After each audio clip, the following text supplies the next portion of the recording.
You're listening to The Voice of Reason with Mark Reed and Ted Durden, only on LA Talk Radio.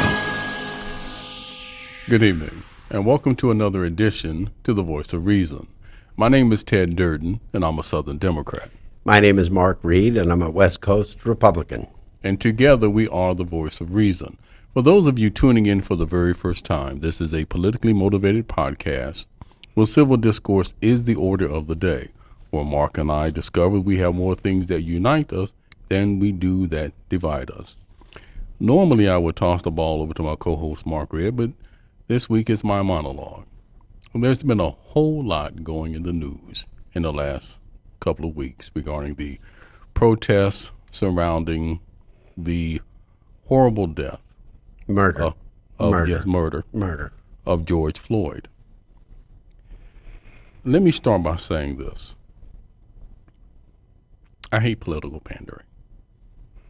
I do. When I saw the Democratic leadership, Nancy Pelosi, Schumer, and other House Democrats and Senate Democrats, there might have been a smattering of Republicans, I'm not sure, donning kente cloth in solidarity with blacks. Here's my problem. Anybody that knows anything about African culture and the significance of the kente cloth should know the fact that it has no historical significance when it comes to the African nation. It was a modern cloth that was invented in 1967 and grew in popularity, but it has no historical significance when it comes to the African nation. It was just political pandering, just like the Police Reform Act that they have submitted. Now, I'm not saying that there doesn't need to be change as far as the way police interact with everyone. I listened to a podcast that featured Larry Elder, and anybody that knows Larry Elder knows that he is a conservative black man, a conservative African American. He made some valid points, but there were some things that I did disagree with him on.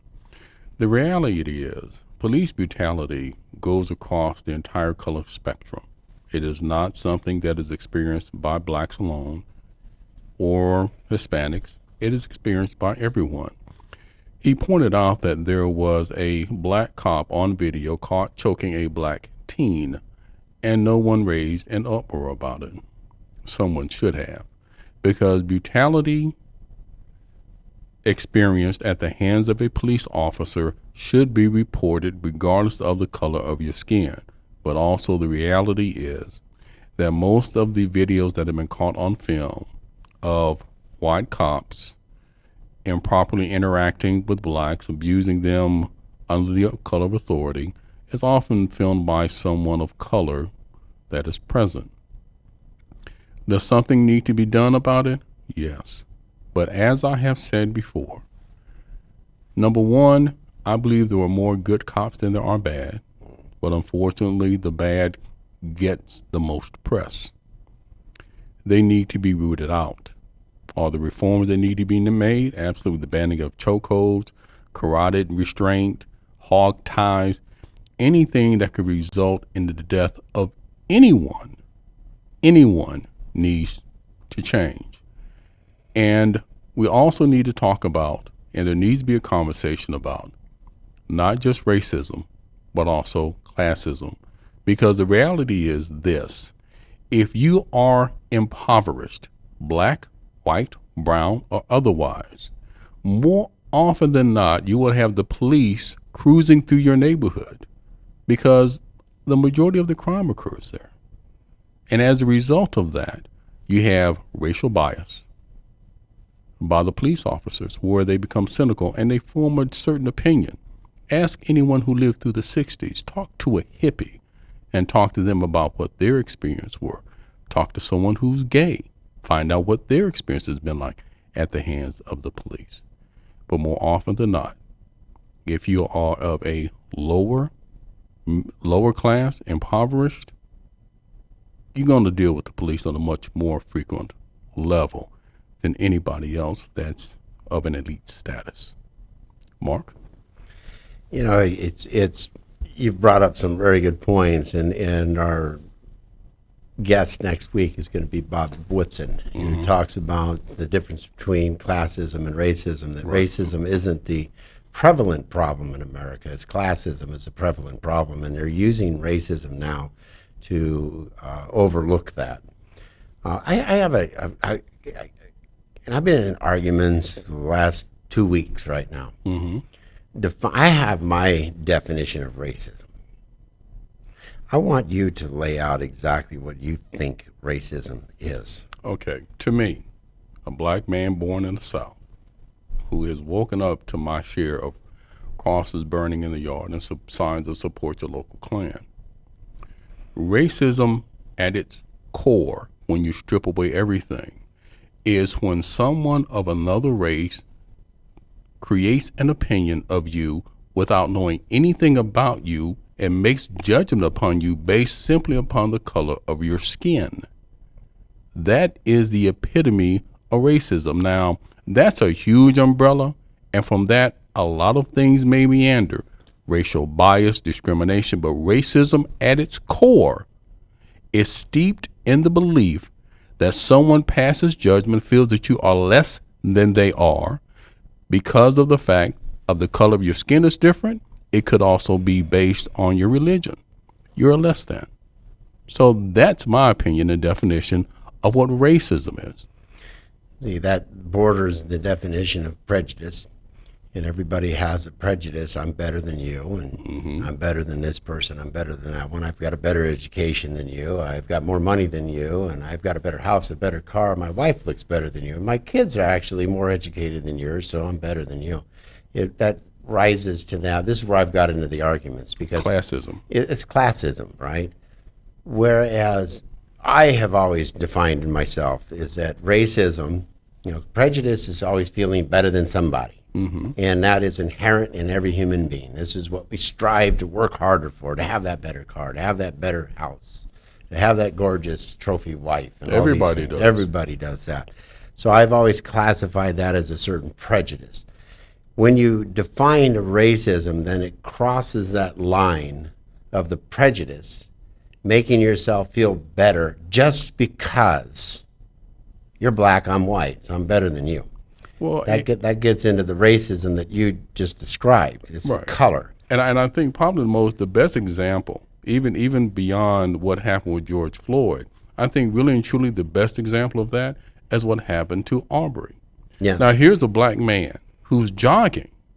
He's just jogging. Just he happened jogging. to jog through a construction site. So automatically, because he was a black man, they assumed that he had done something wrong. It's almost like the story that I heard as a child.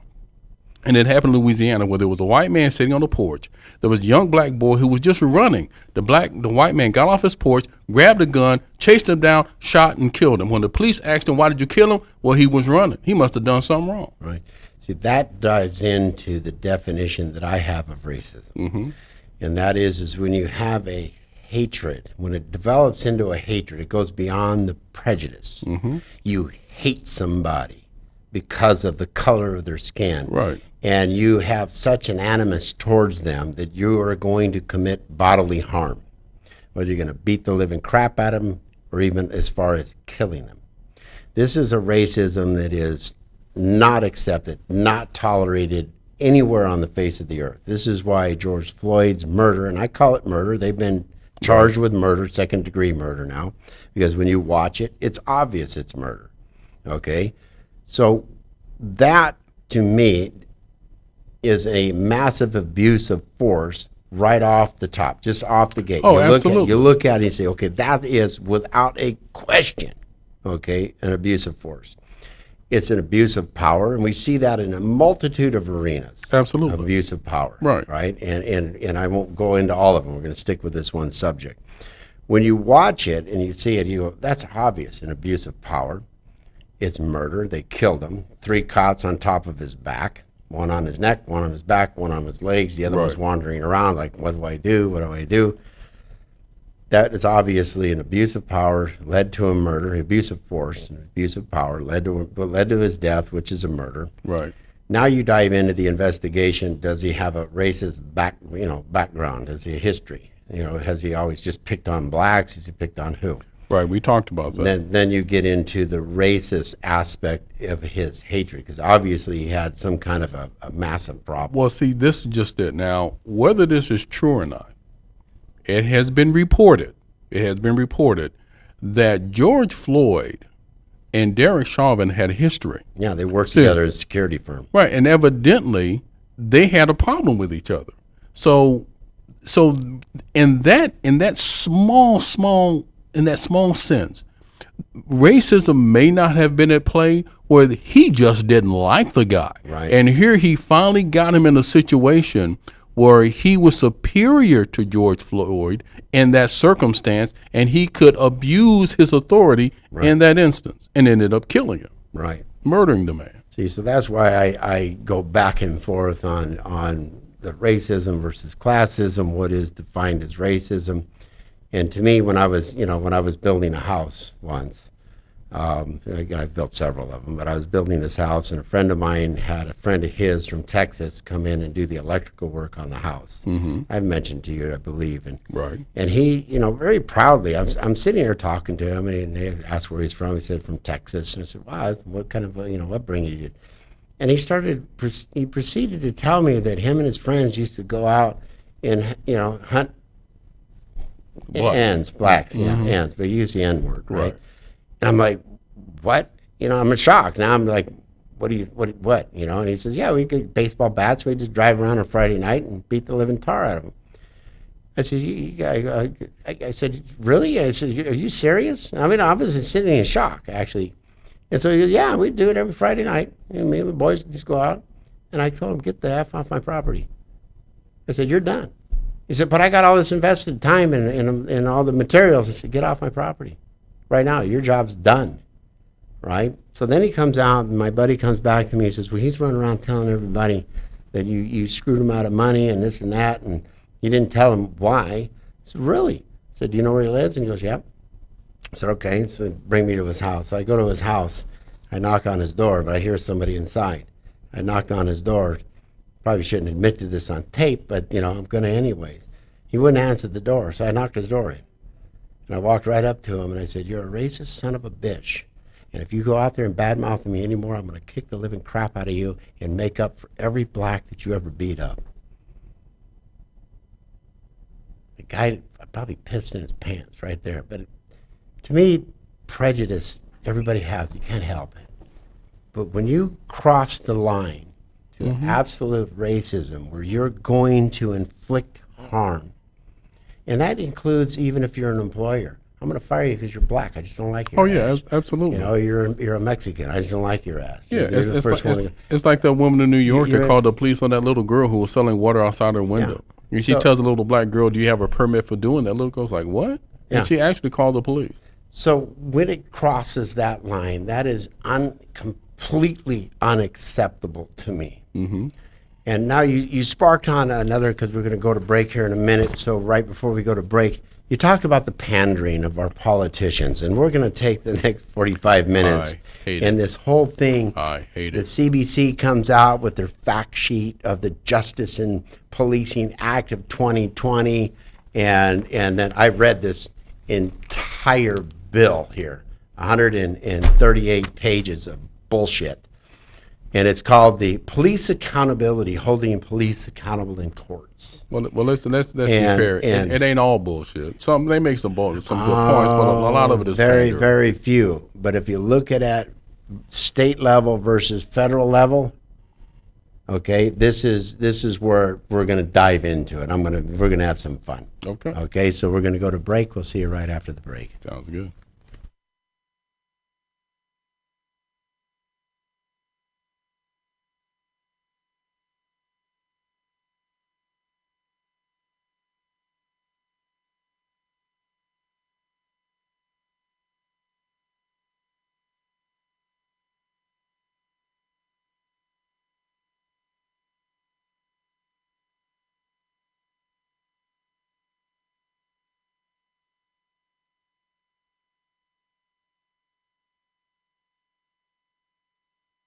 My erstwhile opponent says I don't accept debate invitations. I accept the League of Women Voters invitation. The League of Women Voters LA chapter was the one who invited him to the 5 debates with the Battered Women's Organization, with a synagogue, 2 churches, and the American Legion. And he turned down them all flat with the League of Women Voters. Welcome back to the Voice of Reason. We're going to start touching upon the pandering in this bill, the Police Reform Act, that the Democrat Party is putting forward, and it's complete pandering. One of my consultants told me, don't even waste your time. It's not going anywhere. Mm-hmm. But there are, as we discussed off air for a second here, there are some good points in it. The majority of it is bad points, because if you look at the realities of police departments nationwide, okay, there's a few civil rights acts that control policing, right? But the majority of laws that are upheld, passed, and put in front of police departments come from the state, come from the county that operates at the behest of the state, and when they become city and corporates, okay, they have to have a organized police department. Right, well, the municipality, the local municipality. Right. If they choose not to, they can hire the county sheriff's department to do the policing of their city. Right. Hollywood does it. Lancaster does it. They're all city and corporates. They do it. Right. Okay, they'll just hire the sheriff's department. The sheriff's department handles all the jail systems. They handle all the court systems. But your local policing department. Now, if you look up the definition of what is a policeman, what does police mean to you? A police means to me is someone who has been inured with certain powers to monitor a community. If they see a crime and act, then they act appropriately. They'll arrest them, put them in jail, take them downtown, book them, do whatever. So that's what policing is to me. Someone who has been hired on a state or federal level to monitor criminal activity within a given community. Right. Well, you have different levels of police. You have county, state, federal, right? But the full form of police is a public officer for legal investigations and criminal emergencies. They are uniformed individuals who are responsible for keeping law and order intact. It's a government job.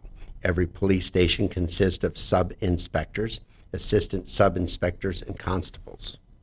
Okay, so it's a very organized, how would you say, organization to enforce law and order. They're not above the law, they're subject to the law. When you dive into all of the laws that govern them, okay, and there's plenty, both at the city level, county level, state level, and the federal level, because they're there to enforce your constitutional rights, your civil rights, as well, and freedoms. Right. So they're not above the law.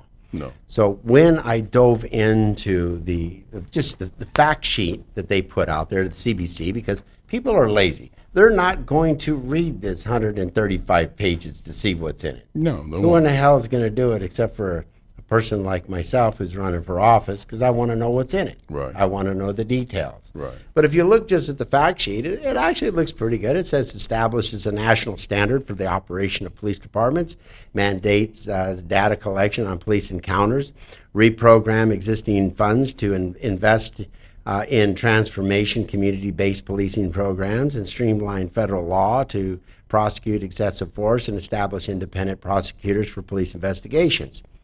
Sounds pretty cool, right? I could buy that. And it says, work to end racial and religious profiling, prohibits federal, state law enforcement from racial, religious, and discriminatory profiling. Isn't that already illegal to do? Yeah. People naturally do it. Right. It's illegal to commit a murder, but it still happens. No, and that's kind of like, I'm just going to say this real quick and let you continue. And we've said it before. You can't legislate prejudice. No. You can't. I mean, it sounds good. It's a nice soundbite, but again, if that's something that you have, for lack of a better term, that you have reprogrammed yourself to believe based on your life experience, then it's part of your belief system now. And just, I don't care what kind of training that you do or deprogramming, it's not going to change. No. It just sounds good. See, that's where this whole thing, when I said it was BS, That's the pandering part. because it's not addressing the root. Right, What it do isn't. you do when you find it? when it happens. Right, you have to attack it after When you find a bad cop, what do? You get rid of the bad cop. So, it goes into it, and then it says it bans chokeholds and no-knock warrants. As far as I know, chokeholds are already banned. Okay, here's the slippery slope. They might be banned even at the federal, the state, or the local level, but it's still part of department policy in some police departments. It is. And there were a lot of police captains, mayors, and police department heads that even acknowledged that. Right. Even what Derek Chauvin did, that in certain instances, what he did, kneeling on the neck of George Floyd, was acceptable. That's why his attorney was on the news the other day and indicated that it was justified because of the fact that George Floyd was resisting arrest. Well, that's by the tapes. It shows that's a crock of garbage. Oh, right. And even though those are extreme measures and may be justified in an extreme situation where the cop's life may be threatened, so they finally grab him and they choke him out in order to get him. But George Floyd was in handcuffs. Right, he was. Now there is a video where it shows that obviously, because you see, I think when Chauvin's leg was outside the police door, George Floyd was inside the back seat, and you can tell there was some sort of struggle that was going on. Right. Okay, so at some point, I'm making a leap here. He probably pulled him out because of the struggle, and that's when he put him on the ground and got on his neck. And I know that's the angle that this attorney is going to try to use. But please go ahead. I don't buy it. I don't either. I don't care what.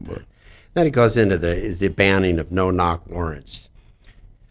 The reason why no-knock warrants happen is because they fear the lives of the police officers, and it's usually drugs and guns and so forth that's involved, or they know guns are inside of the house, so it's a no-knock warrant. Right. Those are justified.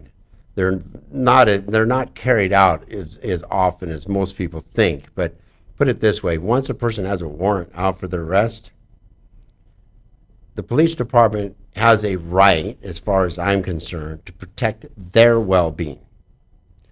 It also protects the well-being of anybody in the house, and it protects the well-being of the suspect.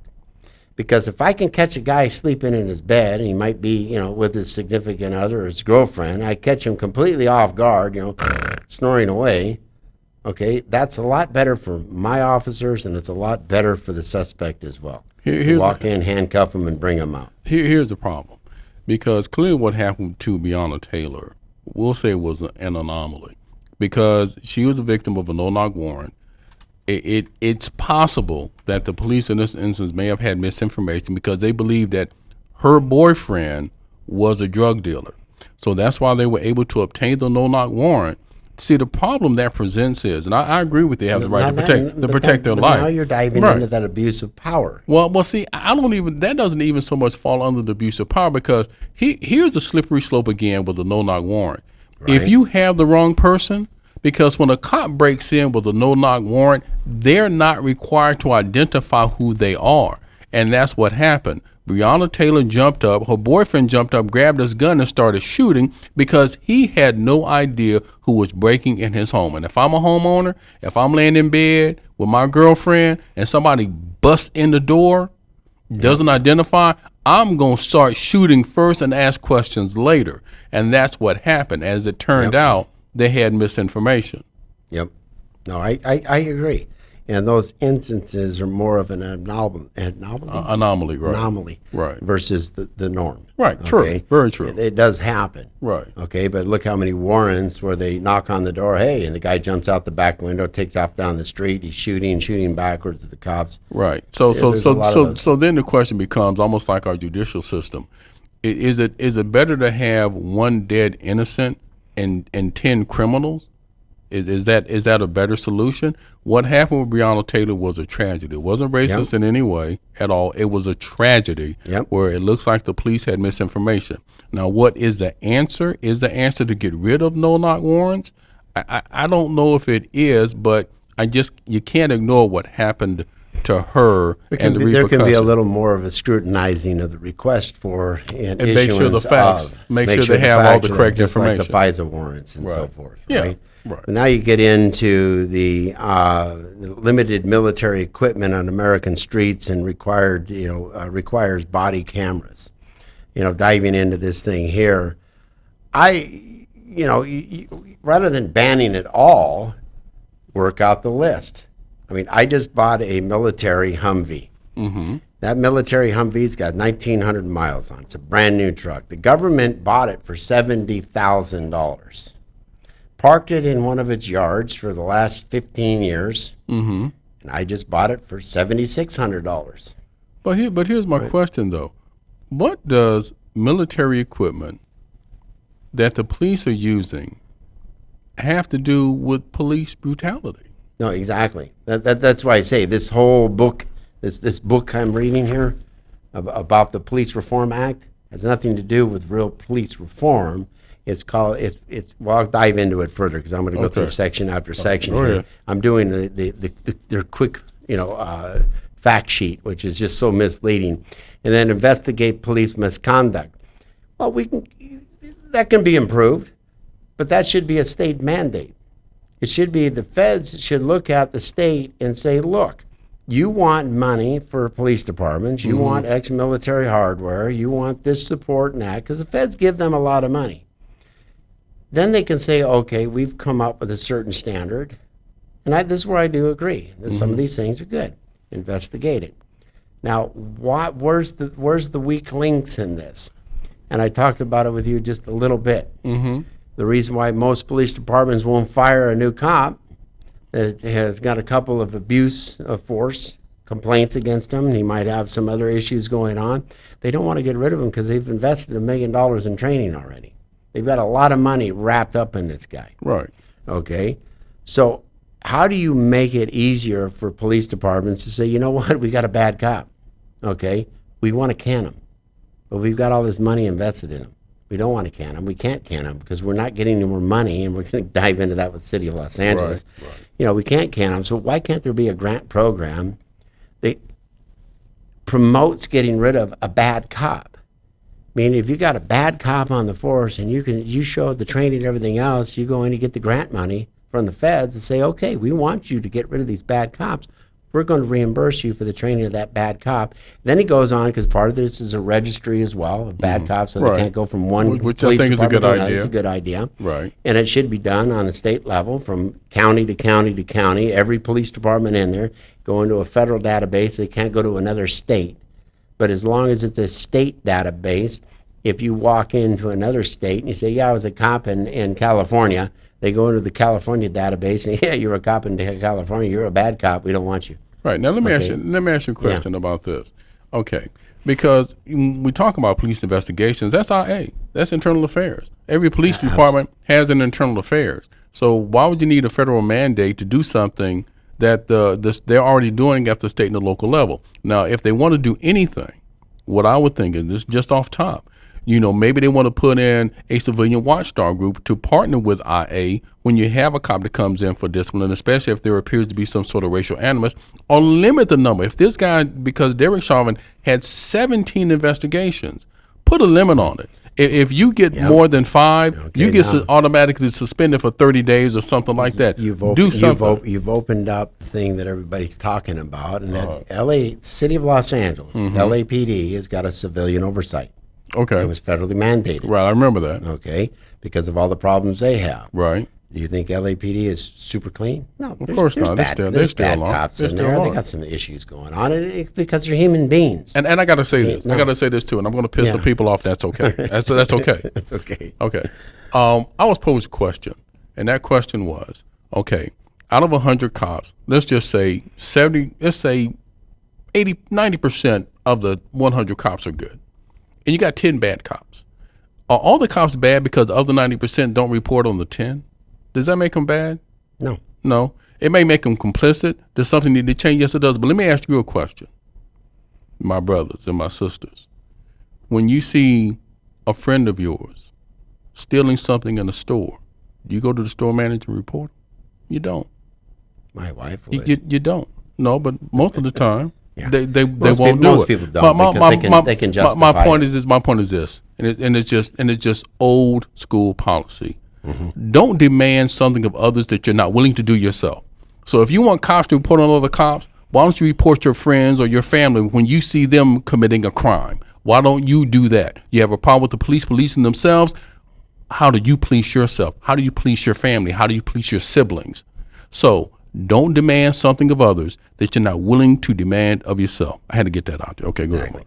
Well, this is what I was talking about is pertaining to LAPD. LAPD now is going through another level, well, not really LAPD, because they're 2,500 cops shy. Mm-hmm. Because city council continues to shortchange them. Right, cut their budget. And now they came out, Nuria Martinez is a city council next to mine, and she's come out, she wants to take $150 million away from the police department, okay, put it into redevelopment of areas of color, which is her area because it's Hispanic and black. Mm-hmm. Okay, same thing with the other gal, Monica Rodriguez. Okay, so they want to take it away from cops, but yet she got busted for having 2 cops sitting in front of her house in a cop car 24/7 for the last 2 months. Why? Because of the riots or what? For what? Because she felt threatened. It's like, hold on a minute. Our police department is our taxpayers' Right. security force. Right. All of ours. Not her personal They don't security. belong to any individual. No. Okay. Now, yes, certain dignitaries get protections and stuff. I think they need to re-evaluate that practice at this point. Okay, you become a public servant. I don't want any special. I want a CCW. Okay, but I don't need any special consideration. That's it. I'm going to do my job. If somebody wants to make a beef with me, we'll make a beef. Right. If I die over it, I die over it. Okay, but it dives into a couple other things, and we got about another 2 minutes before we could take our mid-break here. It dives in, empower our communities to reimagine public safety in an equitable and just way. I read the whole section in here. What in the hell does that mean? Mark, that sounds really, really nice. That sounds nice. I can't think of a more vague and benign statement, period. I mean, it's just one of those kind of feel-good things, but without anything definitive to it. It just looks good on paper. Their definition of this bill reinvest in our communities by supporting critical community-based programs to change the culture of law enforcement and empower our communities to reimagine public safety in an equitable and just way. And I can tell you who actually did that. Well, I was joking. My opponent is for this. He's so proud that he's joined his colleagues in the support of this crap. But we got a minute, and then we're going to go to break. And then it says, change the culture of law enforcement with training to build integrity and trust. Another ambiguous, statement. You cannot legislate anti-racism in an individual, anti-abuse of power in an individual, Nope. but you can put in place protocols to remove somebody Right. that feathers out to be a racist and abuse of power individual has Right. got some problems. And when you start shortchanging police departments by 150 million, they're already down 2,500 cops based on the national average per capita. You're overstressing your police department. You're overstressing individuals. And people out there forget that we go to work, we have fun. We're doing this, it's fun. You go to Right. work, you have fun with your work comp Right. stuff. You go to court, you feel productive, right? A cop goes to work and they deal with the criminal elements of Every day. society every single Every day. day. And now you have the politicians and you have the anarchists right now running around, screw the cops, kill the cops. There was, Snoop Dogg put out a rap song, kill pigs or pigs in a blanket or, all this stuff. Right. It's like you're doing a job. And I have to say, and I got to say this wholeheartedly, my family are cops. My great grandfather was a retired sergeant from LAPD. I have never met the good cops. I have never met better individuals in my entire life that go to work to help people they don't know, and they put their lives on the line. You got to look at these individuals and admire the good cops, completely you have admire to. them. You have to. And every time you see a cop, go up and thank them, because they don't get thanks. They get criticized, ridiculed, shoved down on the ground on a daily basis. And not only from the public, in the ranks and file of the police departments themselves, because the politics are involved, because of the citizen oversight committees they have, the appointment of the police chief by the mayor, and it's all politics now. So the cop on the beat, you've got to admire them, you've got to respect the job that they do, and because of that power that they have, hold them to the highest accountability when they screw up. No, and I agree, because let's face it, policemen and firefighters, those are two jobs outside of the military, Right. where when you go to work every day, you don't know if you're coming home. You have no idea if when you kiss your wife, you kiss your kids, you say bye to your mother, your father, whoever, you don't know if you're going to be able to walk through that door that night. So I believe all police men and firefighters should be commended. Then it goes into the improved transparency by collecting data on police misconduct and use of force. Yeah, I agree with that. Right, yeah, that's we fine. got there. Now the most pandering one of all we've discussed. They make lynching a federal crime. Makes it a federal crime to conspire to violate existing federal hate crime laws. Political If pandering. it's existing federal hate crime laws, isn't it already illegal to lynch somebody? And I mean, it's just, it is the worst pandering I've ever seen in my life. And to think that these Democrats think they're going to get away with this. But on that note, we'll come out on the other end of it. We're going to discuss some of these things in here that I have flagged out in the bill. For right now, we're going to pay our bills, and we'll see you at the other end of the advertisement. All right. Bye-bye. I'll ask for more time. 15 seconds, Mr. You've been getting more time all night. And you still lie. BS doesn't work here. Go ahead, give more time. You could have a lot more time if you showed up to one of my debates.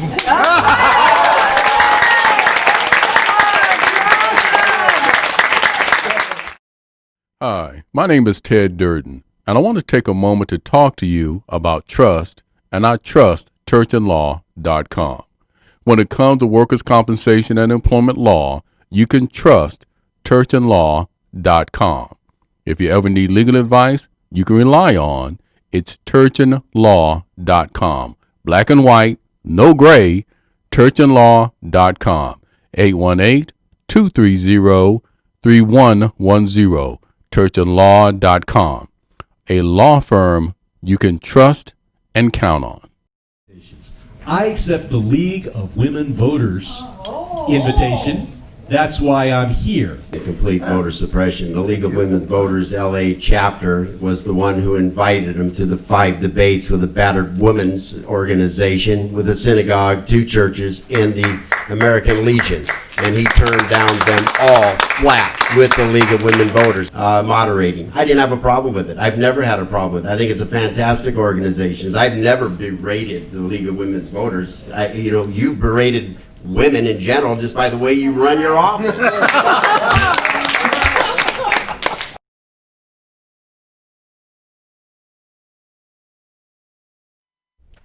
Welcome back to The Voice of Reason. I hope that you all are enjoying our conversation.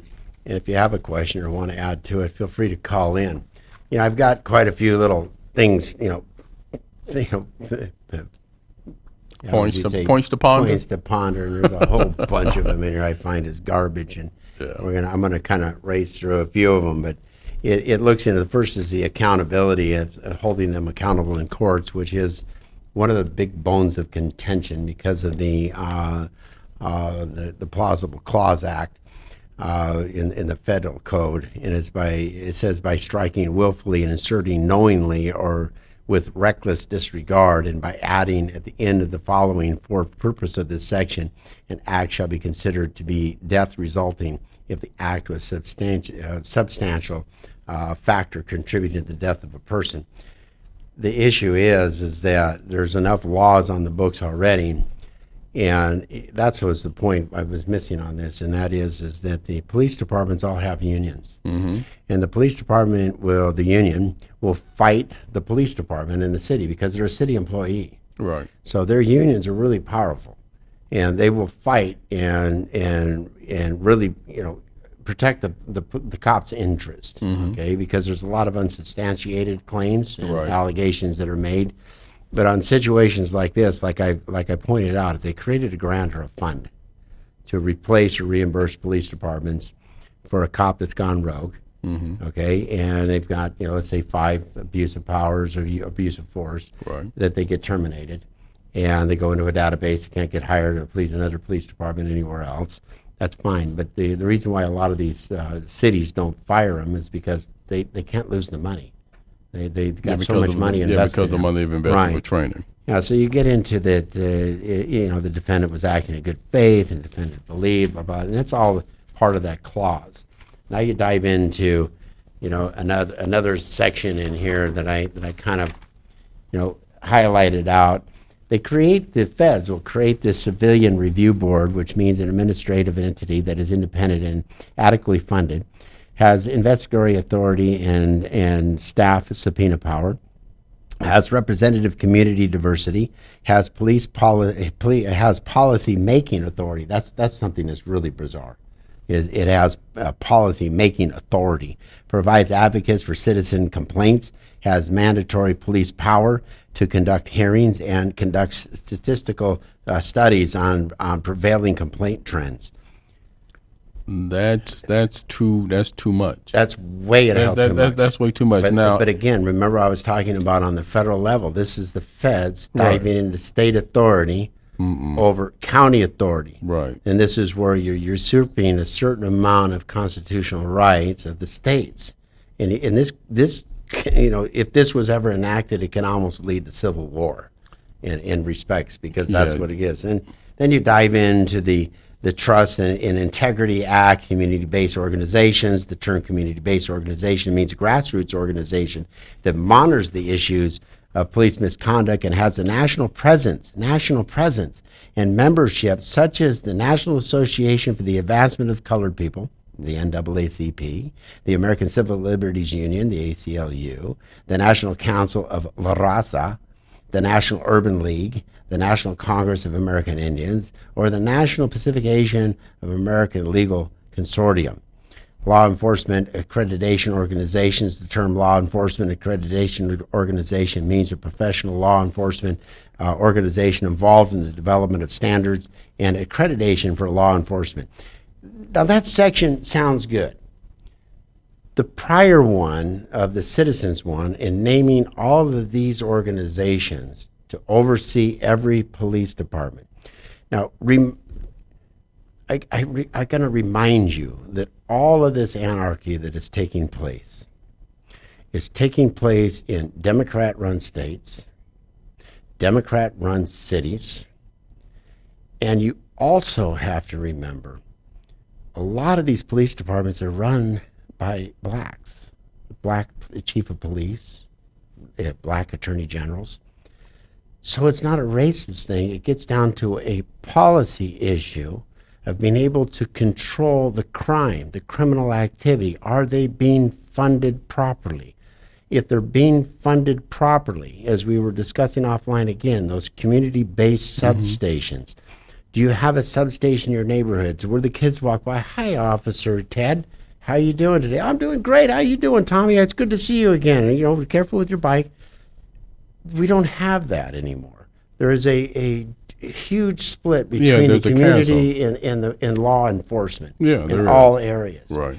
But when you look at the uprisings that are taking place, there's a lot of extremely, in Minneapolis, the retired police chief, black police chief, retired, was helping one of his friends in the neighborhood and protect got killed. And got killed by another black. Right. And by the very same token, in the city of Minneapolis, there was a group of mostly black men. There was one white man that came to the aid of a cop, a police officer, who was going to assist another officer. Yeah. His car was surrounded. And then you had these black men and one white guy that actually protected him, that kept the crowd from getting to him. Because again, not all cops are bad. No, they're not. They just get the most press. And not all people are bad. You No. have black and whites that come together all the time in crises. Yes, all they the do. time. All All the the time. time. Yeah. And so when we look at this national uprising that's taking place, trying to, how would you say, make all whites look bad or all blacks look, it's a crock of crap. Well, I'm Because not in America, I would not- say 90% of everybody are good people. Yeah, but I'm not going to say it's a crock of crap. I'm not going to say that because there are certain things that have happened for too long in this country that does need to change. But here's the sad reality of it. The sad reality of it is, I don't think it's going to make a difference because we had the exact same thing that happened when Rodney King got what happened to him. He wasn't killed the way he was beaten on the side of the freeway. And we saw the burning, we saw the lootings, we saw the protests, we saw all of this. And what happened is it went on for a while. There was talk about changes. There was, like I said, Daryl Gates lost his job. They brought in Willie Williams. They did the whole local substations. But at the end of the day, nothing changed.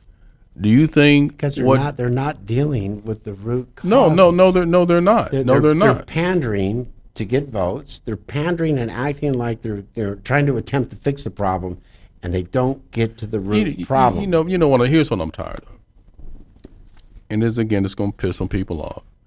I'm tired that the only time issues like this come to the fore is when something like what happened to George Floyd occurs.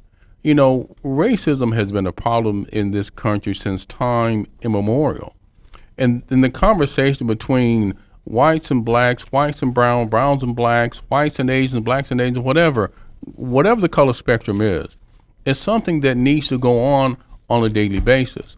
Historically, we all have racial biases. There are whites that have certain opinions about blacks. There are blacks that have certain opinions about whites. We have opinions about Asians.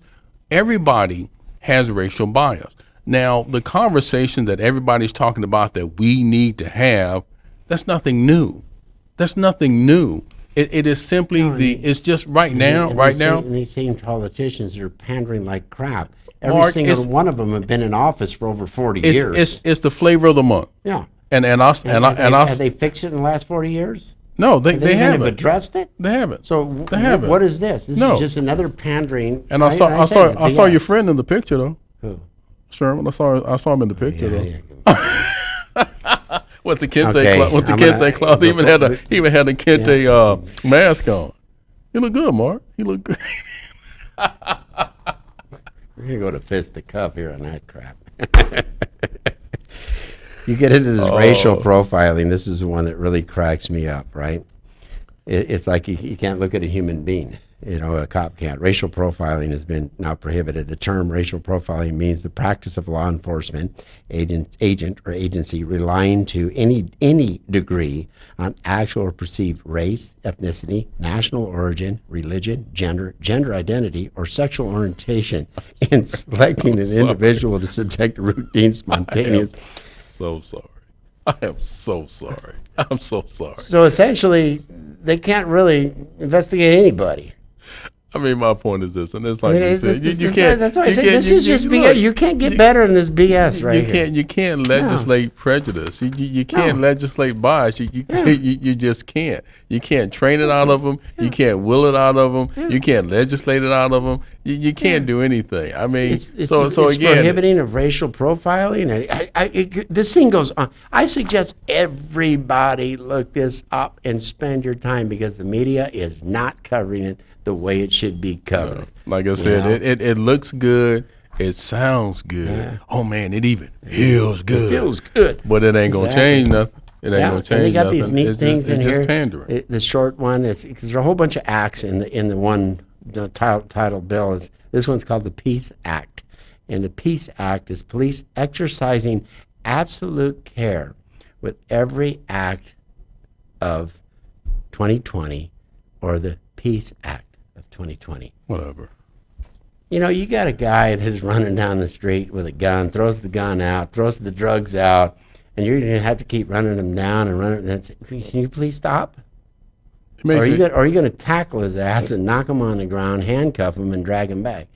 That's why I got a kick out of Chris Rock's thing, how to not Right, get your yeah. ass whooped by a cop, and we were Right. talking about Richard Pryor's. Richard Pryor, right? It dives into all those. We're going to go into our last advertisement. We'll see you at the other end of the ad. And then we'll talk about something that.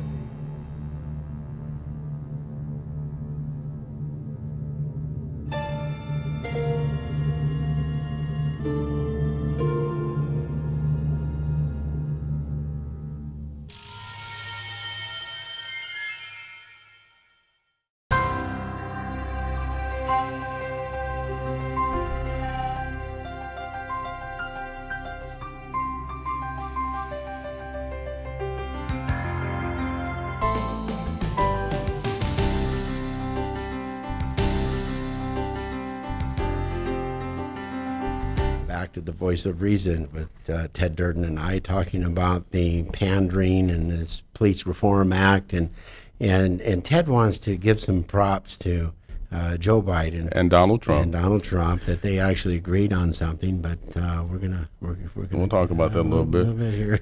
And you, most of you out there wondering what could they possibly have agreed upon, right? Yeah. Well, of course, not surprisingly, President Trump, when they were talking about defunding the police department in Minneapolis, now it's caught wind and so forth and so on. Joe Biden was pressed on it. And actually at a press conference, he indicated, or during an interview, he said, I do not agree with defunding the police department. And I agree with him. You should, that's the last thing that you should do. You should not, no state, no city, no local municipality should be defunding the police department. And then you shared with me something very interesting. And the great hypocrisy of the Democrat leadership, talking out both sides of your neck. I don't want to defund the police departments. They're an essential, service to society, but yet I'm going to a high-dollar fundraiser of the movements of people who want to defund the police department. It's so hypocritical. One side of your mouth, I don't want to defund the police department. Antifa, I want to defund the son of a bitches. Which one is it? No, law and order is what this nation is founded on. Mm-hmm. And it doesn't mean that we're a perfect nation. We've never been a perfect nation. We are the greatest nation on the face of the earth. Yes, we period. are. Yes, That's we are. flat out. It doesn't mean that we haven't had growing pains in the last 240 years. Right. Doesn't mean we don't have our problems. You've had growing pains. Your mom and dad had growing pains raising you, and your grandfather had growing pains raising your mom and dad, and we've all had them. Absolutely. There's no questions, because none of us are perfect. No. And I don't even want to profess to being perfect. Now, one of the other things that they're banning in this Police Reform Act, and this is funnier than hell actually, is the body cameras and the cameras in the cars, right? Right. They're actually good. I don't think they should hold the data for as long as they do, because LAPD right now spends more on storage of their camera data than they do the health.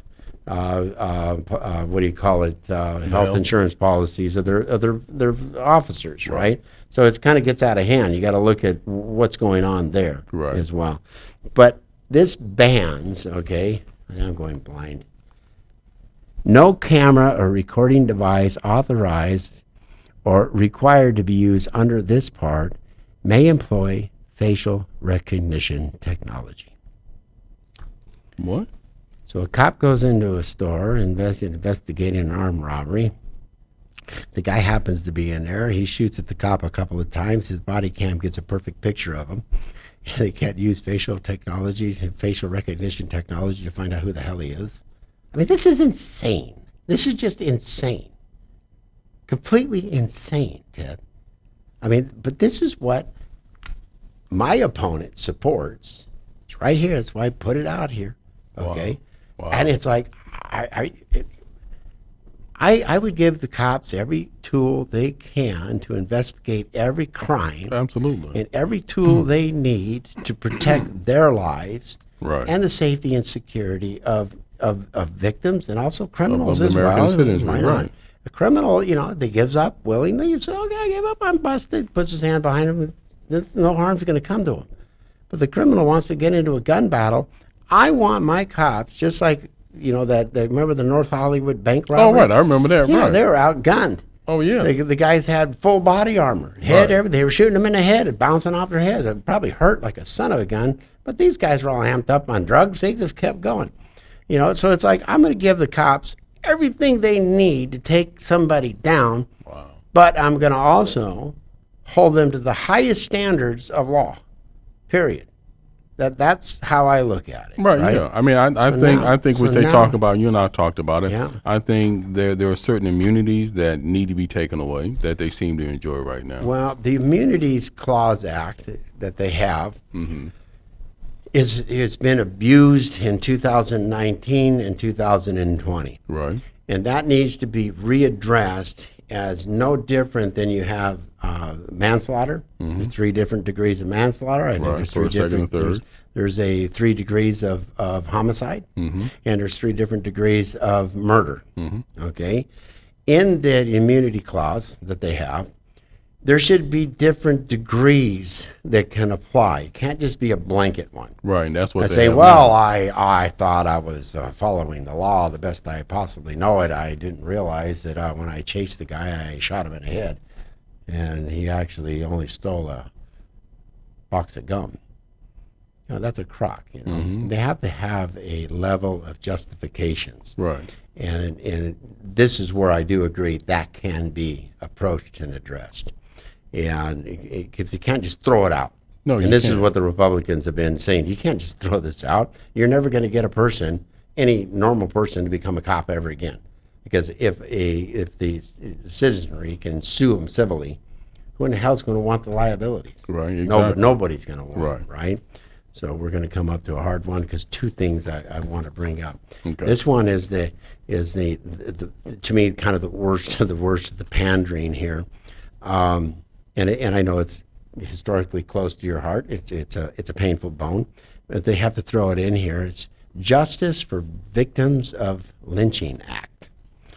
This title may be cited for the Emmett Till Anti-Lynching Act. Congress finds the following: the crime of lynching, seceded slavery, as the ultimate expression of racism in the United States following Reconstruction. Okay, lynching was widely acknowledged practice in the United States until the middle of the 20th century. Lynching was a crime that occurred throughout the United States with documented incidents in all but 4 states. As far as I know, it's illegal to lynch somebody. You know, it hasn't risen, though, to a federal crime pertaining to the actual act of lynching. It is a civil rights violation and a hate crime. Right, and that's what it So should the be. words. So Joe Biden, my opponent, and the rest of them have been in office for how long? Right. As far as I know, it's come up on the House floor and the Senate floor on several occasions and hasn't been passed. Why not? All of a sudden now it does? When's the last lynching that took place in America, right? So now you get into here. This is your justification. An apology offered in the spirit of true repentance moves the United States towards reconciliation and may become central to a new understanding on which improved racial relations can be forged. Having concluded that a reckoning with our own history is the only way the country can effectively champion human rights abroad, 90 members of the United States Senate agreed to Senate Resolution 39, 109th Congress on June 13, 2005, to apologize to the victims of lynching and descendants of those victims for the failure of the Senate to enact anti-lynching legislation. Again, why hasn't this been done in the last 50 years? Why wasn't it done in the 50s and the 60s when major racial activity was going on? Well, Racism. I have a simple answer for that. A simple But- answer for but that. Let me. Go ahead. I'm going to Go ahead. continue boiling some of your blood here. Lynching offense, Chapter 13 of Title 18 United States Code is amended by adding at the end of the following: lynching. Whoever conspires with another person to violate Section 245, 247, 249 of this title of Section 901 of the Civil Rights Act of 1968 shall be punished in the same manner as a completed violation of such section, except that if the maximum term of imprisonment for such completed violation is less than 10 years, the person may be imprisoned for not more than 10 years. So you can conspire to lynch, and they're going to get a maximum of 10 years. It's like, when shouldn't you and wouldn't you be prosecuted for Well, murder? Look, here's the here's the thing. Here's the thing. Okay. The reason why nothing has been done or lynching has not been designated as a hate crime up until this point is because of the fact all sides, and I'm going to look squarely at the Democratic leadership, felt it was a waste of the taxpayers' money and Congress's time. Why address a law when lynching is simply another form of murder? So that's the reason why they did that. That's why they failed to take any action on it. It is something, again, that's long overdue. And the only thing that they had to do was add a hate crime component to it. That's all they had to do. it. And as far as anyone who helped with the lynching, I'm sorry, that's an accessory. Accessory to Again, murder. that's something else that's already on the books. Yep. And again, it's political pandering, at its worst.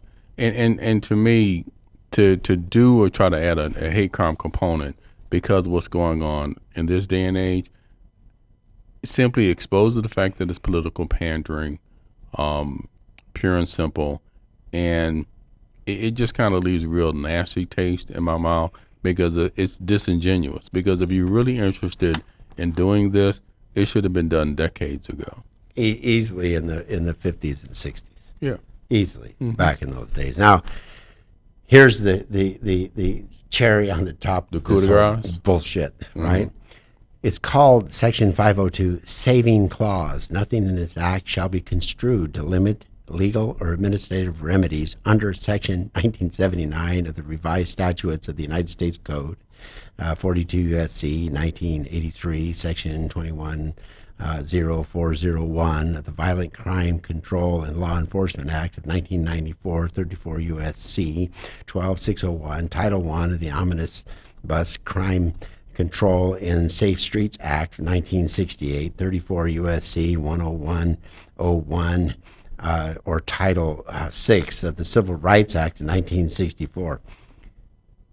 So what this has done in saying this is saving clause, it's just invalidated everything in here. The laws are all on the books. They just named all the laws on the books. Why don't they? This is why I said this is a big pile of bullshit. Okay, and excuse my French out there, but I'm going to call it as I see it. It's a big pile. It's a states' rights issue. Okay, and when President Trump came in and ordered the DOJ right away within a few hours after those tapes came out, as soon as it became knowledgeable of what happened to George Floyd, and ordered the DOJ to investigate. That's what the feds are supposed to do. Yeah, that when is you have what a they're supposed breakdown to of do, a right. state, you have a breakdown of a county, you have a breakdown of a police department, the feds step in and they enforce all of these titles that were just named. Yeah, the first thing you do, you want to make sure, see if there has been a civil rights violation. That's the first thing that they do. Now, the last thing it is on the humorous part of it, of these riots and everything else in Seattle, Washington. They've taken over a particular seven square block area, and it's just funny because they're rioting about police brutality and a lack of accountability, and they don't want capitalism, they don't want controls, they don't want authority over them, they don't want border walls, they want open borders, they want all these things. These are the liberals running around. Okay, so they take over the 7 square blocks of the particular area. The first thing they do is they put up a border fence around the 7 square blocks. The next thing they do is they start extorting the businesses in the area. Give me money for protection. The next thing they do is they have a quasi police force running around, which is just, Jack and Joe and Martha and Henry with AR-15s. No training, no laws to go by, no accountability, and they're going to uphold their mandate. They're burning everything down. They believe in capitalism because the first thing they do is they started giving away water and cookies, and they said, wait a minute. Then they started charging for it. Then they started selling hot dogs for $6 a piece. You're joking, right? No, I'm not joking.